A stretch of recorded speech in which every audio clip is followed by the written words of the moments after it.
Namo saya Ngadi Budaya, Namo Budaya. Perkenalkan, nama saya Samanera Jona Verdika Chandra Vandana, asal dari Jepara. Di sini saya akan menceritakan kisah Jataka, kisah Buddha Gautama pada zaman lampau yang berjudul Ekapata na Jataka.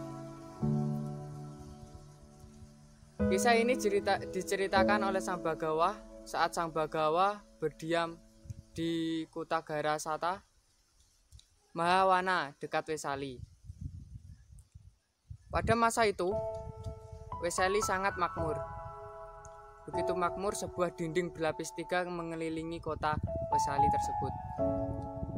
Setiap dinding berjarak 1 yojana. 1 yojana kurang lebih 15 km. Ya, 15 km. Dengan dinding berikutnya. Dan terdapat juga gerbang besi, gerbang menara pengawas. Di kota tersebut selalu terdapat 777 kerajaan yang terdiri orang raja yang merintah kerajaan tersebut.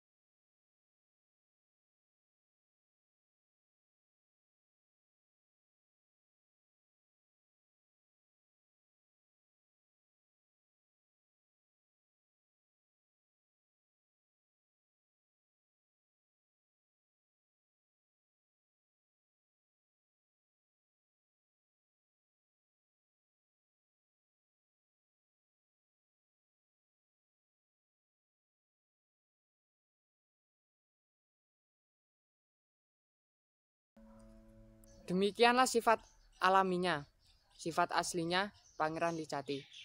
Sehingga tidak seorang pun yang dapat berbicara lebih dari 2 atau 3 patah kata di hadapan Pangeran Licati. Baik orang tua, kerabat, teman, istri, dan anaknya. Membuatnya berubah, tidak bisa menjadi berubah yang lebih baik. Akhirnya sepakat dengan keluarganya, orang tuanya memutuskan untuk membawa anak tersebut ke menghadap yang tercerahkan sempurna, yaitu Sang Gautama. Menyadari bahwa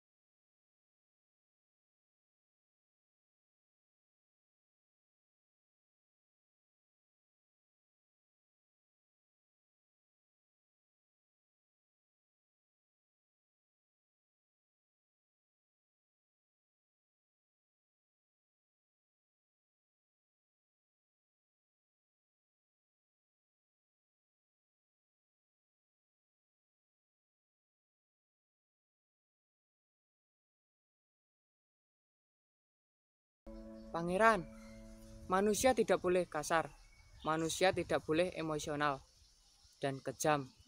Orang yang bengis adalah orang yang kasar dan kejam, baik kepada ibu yang membesarkannya, menyusui, merawatnya, kepada ayahnya dan anaknya, kepada saudara laki dan perempuannya, kepada istri, teman-teman, dan kerabatnya. Menimbulkan ketakutan seperti seekor ular berbisa yang meluncur ke depan untuk menggigit. Seperti seorang perampok merampok korbannya di hutan. Seperti seorang yaksa yang bergerak maju untuk mengelahap mangsanya. Orang yang demikian akan langsung terlahir kembali di neraka atau alam penuh siksaan lainnya. Bahkan dalam kehidupan ini, betapa rupawan pun dirinya, ia terlihat jelek. Walau wajahnya cantik seperti indahnya rembulan, namun terlihat menjijikan seperti teratai yang gosong karena kobaran api, seperti potongan emas yang ditutupi oleh tembelek atau kotoran. Dan akan terlahir kembali di alam yang menderita. Demikian juga dengan mereka mencelakai orang lain, dipenuhi oleh kebencian dalam kehidupan. Karena perbuatan jahat mereka, setelah kematian akan terlahir kembali di neraka atau alam yang lebih rendah, seperti Peta, Naraya, dan lainnya. Sekalipun mereka terlahir kembali sebagai manusia, penyakit dan rasa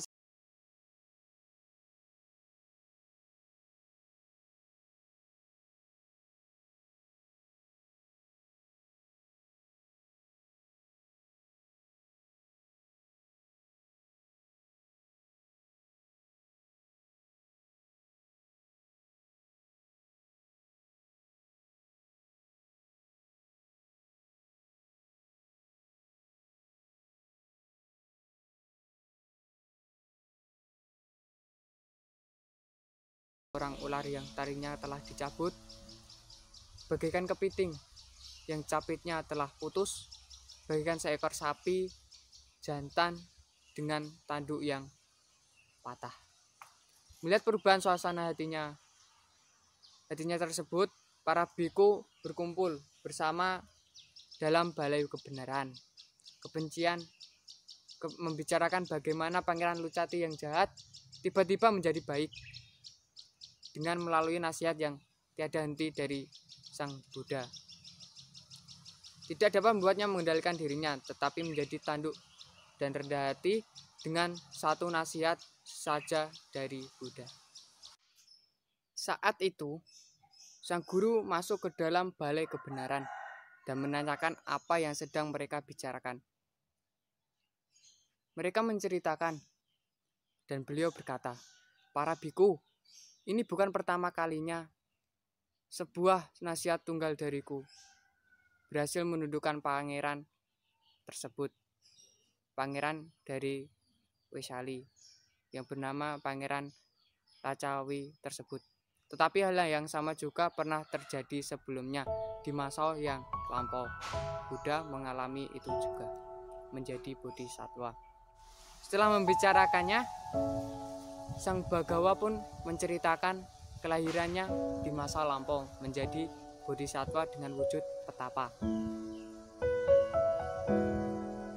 Pada zaman dahulu, sekali waktu ketika Brahmadatta memerintah di Banares, bodhisattva terlahir kembali sebagai seorang petapa. Petapa Brahmana di negeri utara.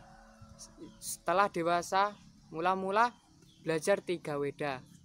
Kemudian semua pelajaran dihabiskan di Litakasila. Dan selama beberapa waktu menempuh kehidupan duniawi, setelah orang tuanya meninggal, ia menjadi petapa tetap, menetap di Himalaya dan memperoleh kemampuan batin yang luar biasa dan penyampaian meditasi samadhi.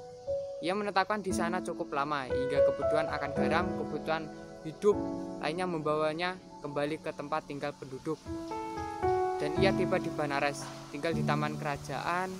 Keesokan harinya, ia berpakaian rapi dengan penuh usaha dan kehati-hatian.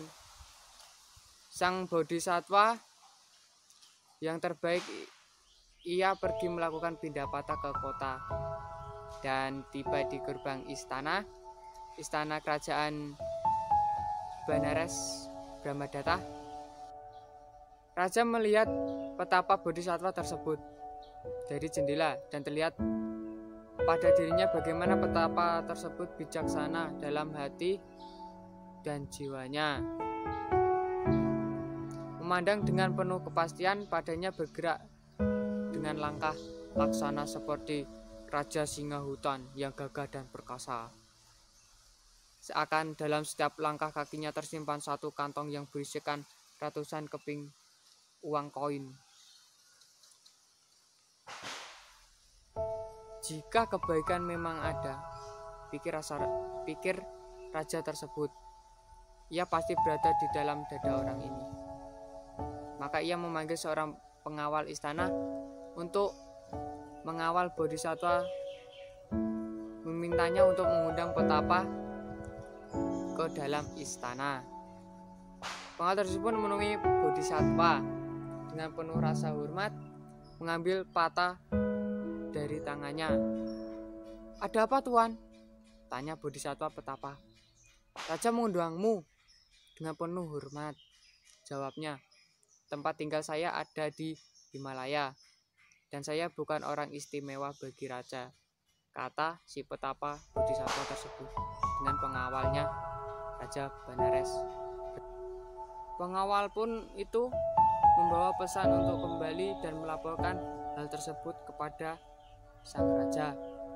Berpikir bahwa ia tidak mempunyai seorang nasihat pribadi saat ini, raja meminta agar bodhisattva dibawa masuk dan bodhisattva setuju untuk datang. Raja menyiapkan semuanya saat ia masuk dengan penuh kesopanan dan memintanya untuk duduk di sebuah singgasana emas di bawah payung kerajaan. Dan bodhisattva dijamu dengan makanan yang awalnya dipersiapkan untuk disantap oleh raja sendiri. Kemudian raja menanyakan tempat tinggal petapa. Raja Brahmadatta pun bertanya kepada petapa bodhisattva tersebut, "Kemanakah tujuanmu sekarang, wahai petapa bodhisattva? Mengapa engkau tidak menetap di taman saya saja?" Saran raja.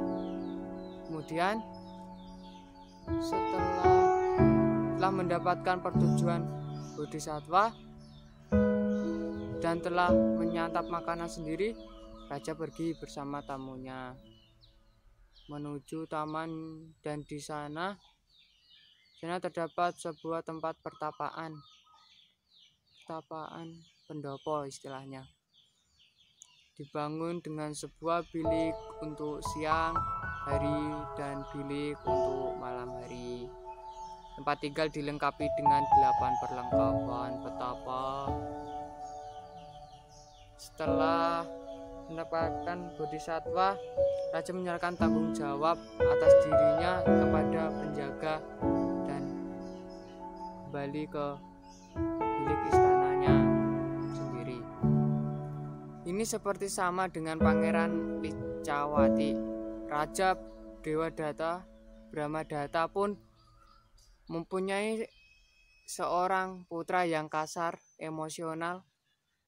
Ia dikenal sebagai pangeran jahat yang tidak bisa dikendalikan oleh siapapun, maupun ayahnya maupun keluarganya sendiri. Tentang kesalahan tindak tanduknya, namun semuanya itu sia-sia saja. Mendapatkan kembali putranya adalah melalui petapa yang penuh kebaikan itu.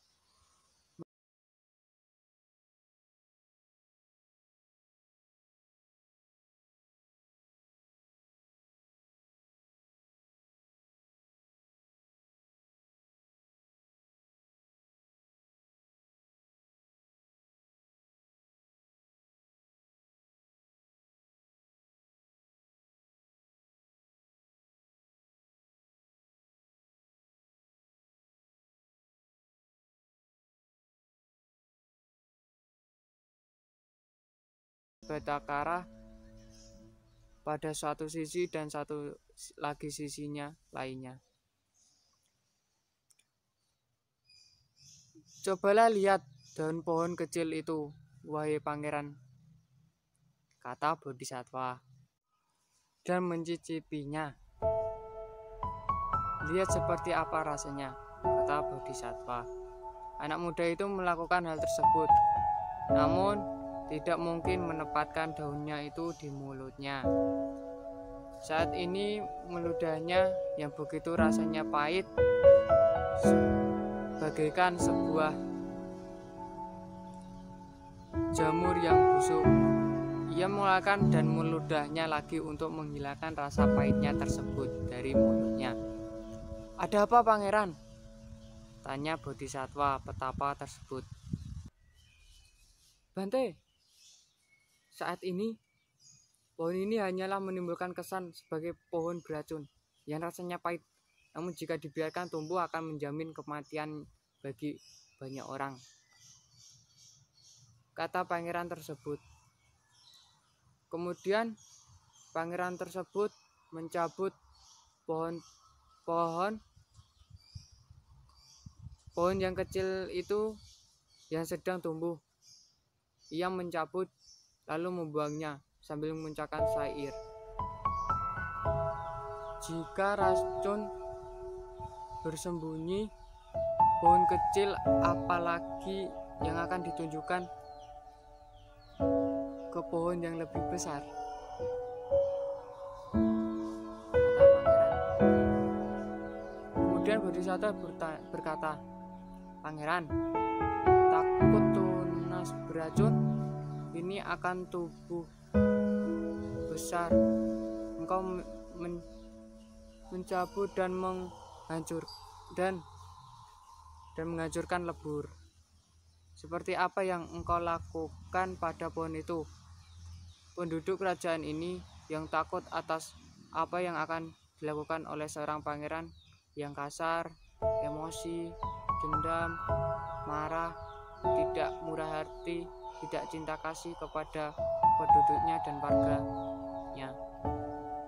Jika pangeran menjadi raja, tidak akan menempatkanmu sebagai raja, melainkan mencabutmu seperti pohon limba ini. Mengusirmu tidak diterima dari penduduk ini ke tempat pengungsian. Karena itu, ambillah pelajaran dari pohon kecil tersebut, dan menjadi pelajaranmu, tunjukkan kemurahan hati dan rasa cinta kasihmu pada kebaikan yang berlimpah." Sejak saat itulah suasana hati pangeran putra dari Brahmadatta, ia menjadi rendah hati, penuh kelembutan, cinta kasih kepada semua makhluk, serta murah hati dan berlimpah dalam kebaikan. Mematuhi nasihat Bodhisattva petapa tersebut, setelah ayahnya meninggal dunia, ia dinobatkan sebagai raja dari kerajaan Benares. Ia selalu melakukan amal dan perbuatan baik lainnya, dan akhirnya meninggal dunia untuk terlahir kembali di alam yang sesuai dengan hasil perbuatannya. Nah, setelah uraiannya berakhir, sang guru berkata, "Demikian para biku, ini bukan pertama kalinya saya menjinakkan pangeran yang jahat, Pangeran Licawati dari cerita sebelumnya tadi. Saya juga melakukan hal yang sama di kelahiran yang lampau, menjadi bodhisattva petapa tadi." Kemudian beliau menjelaskan kelahiran tersebut dengan berkata, "Pangeran Lacawi yang jahat saat ini adalah pangeran jahat pada kisah tersebut, yaitu putra Brahmadatta dari kerajaan Benares." Dari cerita tersebut bahwa kita dapat menyimpulkan, berbuatlah baik, jangan berbuat buruk, karena perbuatan baik akan membuatmu berada di alam yang lebih baik. Dan kalau dirimu terlahir di alam manusia, nasibmu tidak akan menderita. Sabab pasa karanang kusalasa upasampada sacita pariodapanang etam budana sasananti. Janganlah berbuat jahat, tambahlah kebajikan, sucikan hati dan pikiran, inilah ajaran para Buddha. Saya Samanera Juna, selamat siang. Namo saya Ngadi Budaya, Namo Buddhaya.